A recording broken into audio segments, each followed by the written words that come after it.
I'm Ama Befi, and this is Graphic Online's News in Brief, brought to you by... Have you thought of having access to your news at any time and anywhere? Graphic Communication is giving you the opportunity to have news not only in hard copy but also in a digital form. Yes, you can have access to news at all times and even before they reach the newsstands. Simply download the Graphic News Plus from Google Play Store on your Android and App Store on your iOS device and get your digital news from your favorite daily graphic, Graphic Business, The Mirror, Graphic Showbiz, Junior Graphic, and Graphic Sports. Download your Graphic News Plus now and choose your preferred package daily, weekly, monthly, and annually, and access free news on various interest areas as well. Visit us on graphic.com.gh for further information. Graphic News Plus, connecting people through news. Coming up, NDC accuses government of scheming to remove Auditor General and calls for the arrest of Senior Minister Yao Osafo-Maafo. President Akufo-Addo is expected to pronounce on the fate of the December 17 referendum. And GJA's Best Journalist for 2018 asked journalists to return to their ethics.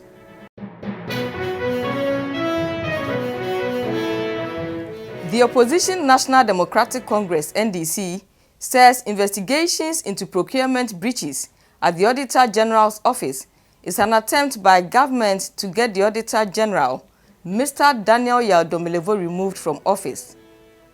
General Secretary of the party, Johnson Esiedun Ketia, who addressed a press conference in Accra on Monday on the issue, said investigations by the Economic and Organized Crime Office (EOCO) is part of an elaborate plan to get Mr. Domilevo removed. According to the NDC, the investigations into the activities of the Auditor General's office stems from Mr. Domilevo's attempt to retrieve a $1 million payment made by the Senior Minister Yao Osafo-Maafo through the Finance Ministry to a private firm, Kroll & Associates. The Auditor General is of the view that Kroll was paid for no work done and has therefore demanded that evidence of actual work done by the private firm should be provided, or the Senior Minister be surcharged to pay the amount. Auditor General, in a letter dated 24 September 2019, addressed to the Senior Minister, outlined reasons why the Senior Minister's payment to Kroll Associates was to be disallowed and have him surcharged for the amount of 4,869,421 cedis 87 pesos being paid to Kroll Associates for a contract awarded in September 2017 with the effective date of 13 February 2017.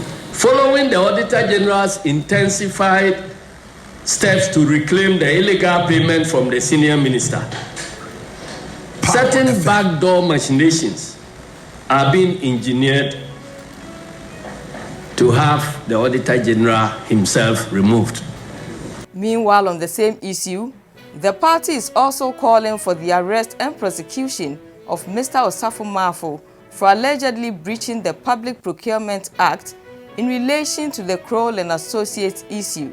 Rather than hounding Mr. Domilevo, we are by this press conference calling on President Akufo-Addo to immediately order the arrest and prosecution of Mr. Yao Osafo-Maafo for the breaches of the Public Procurement Act.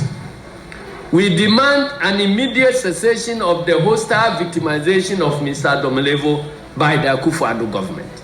And to our next story, President Nana Akufo-Addo is expected to make a final decision in the coming days on whether the December 17 referendum will come off as planned. This is a listening government. Before the president traveled out of the country, he gave instructions that another round of consultations be carried out to clear out misconceptions that has been driven into the system to bring clarity to bear on this issue. There is a referendum slated for the 17th of December, and we are proceeding.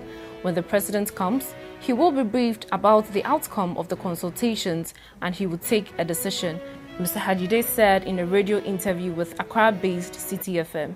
And in our final story, the 2018 Best Journalist, Ms. Doreen Hammond, moments after receiving her award last Saturday, at the 24th Ghana Journalists Association Awards urged journalists to continue to perform their duties in a manner that conforms to the ethics of the profession and also contribute to national development. Ms. Hammond, who is the editor of the Junior Graphic, one of the publications of the Graphic Communications Group Limited, turned her acceptance speech into the same work of art in her writings by touching on issues which always hits the nerves. She criticized what she described as slave queen and king journalists, a reference to journalists who have abandoned the ethics of the profession and rather turned their work into an avenue of self-aggrandizement. It seems to me that to be recognized in this society of ours, we have to rub shoulders with slave queen and kings. This is not the kind of journalism we were introduced to. Ms. Hammond, who was also adjudged the best columnist, said. She added that there are many journalists doing great things in the background and urged them not to give up and that their reward will come in God's own time. Now, I have a few observations to make.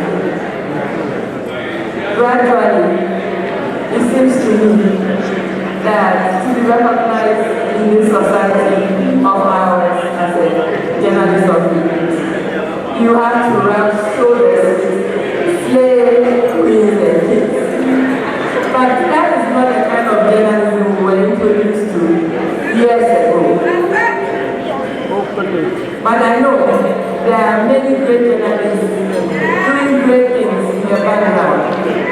To them I say, don't give up. Your reward will come in God's own time.